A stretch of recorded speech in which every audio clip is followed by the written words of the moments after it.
Así se domina el mundo es el título de este libro que tengo en mis manos, aquí sobre la mesa de esta redacción de Ser Historia, publicado por Ariel, cuyo autor, Pedro Baños, coronel del Ejército del Aire, leonés, cazurro como yo y buen amigo, de tierra. ¿Yo por qué digo del aire si tengo aquí puesto de porque tierra? Porque está la Academia Básica de Suboficiales en León. Claro, por eso.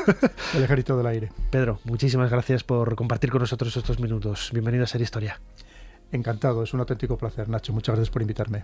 El ser humano ha tenido siempre el deseo de ampliar fronteras, ¿no? Partiendo del lugar de donde nace su cultura, su civilización, su poder. Es decir, esta idea de dominar el mundo, tal y como tú la expresas en el título del libro, es algo que viene de mucho tiempo atrás. Uh-huh. Las ansias de poder nos llevan a ser expansionistas tanto para conseguir en su momento territorios o población, como muchas veces lo que se hace hoy en día simplemente para conseguir influencia.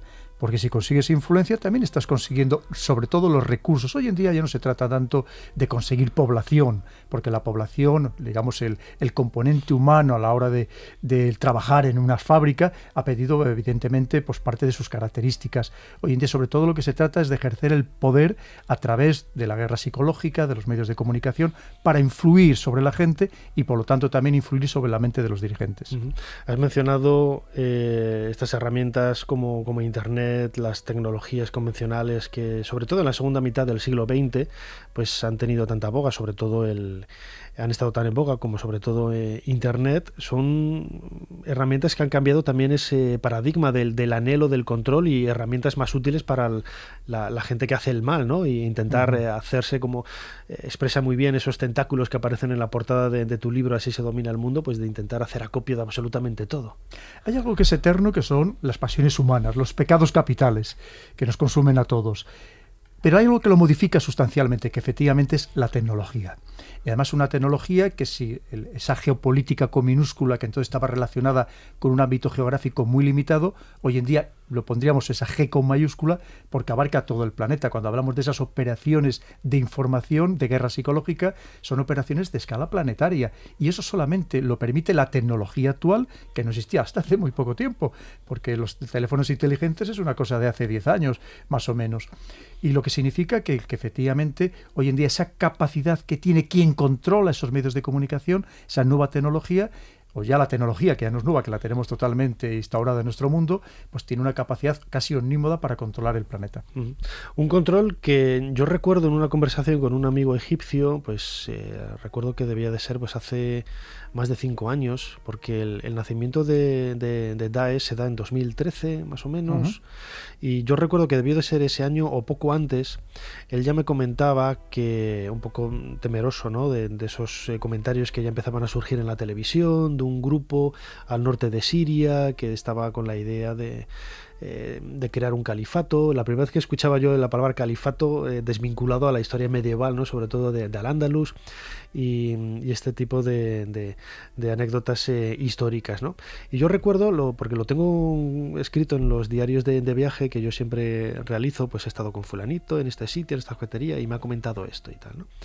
Y en aquel momento pues lo tomé casi como una anécdota, ¿no? Y al poco tiempo, cuando empiezo a ver, pues al cabo de unos meses, un año, 2, los problemas que empieza a haber con Daesh en Occidente, en el entorno más cercano a mí, me acuerdo de la charla que tuve con Walid, con este amigo, y reflexionaba un poco en ese sentido, un poco lo que decía antes, ¿no? Quizás esa idea de dominio del mundo empieza en un lugar determinado y se va extendiendo poco a poco y no somos conscientes de ello hasta que lo tenemos prácticamente delante de nuestras narices, aunque el miedo y las alertas han saltado tiempo atrás.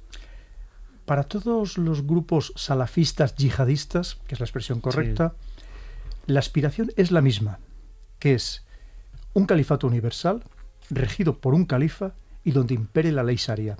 La única diferencia y la pelea que hay entre ellos, que la tenemos hoy en día también, por ejemplo, en el escenario sirio, entre el Estado Islámico, que todavía sigue vivo, y Al-Qaeda, es quién va a ser el califa.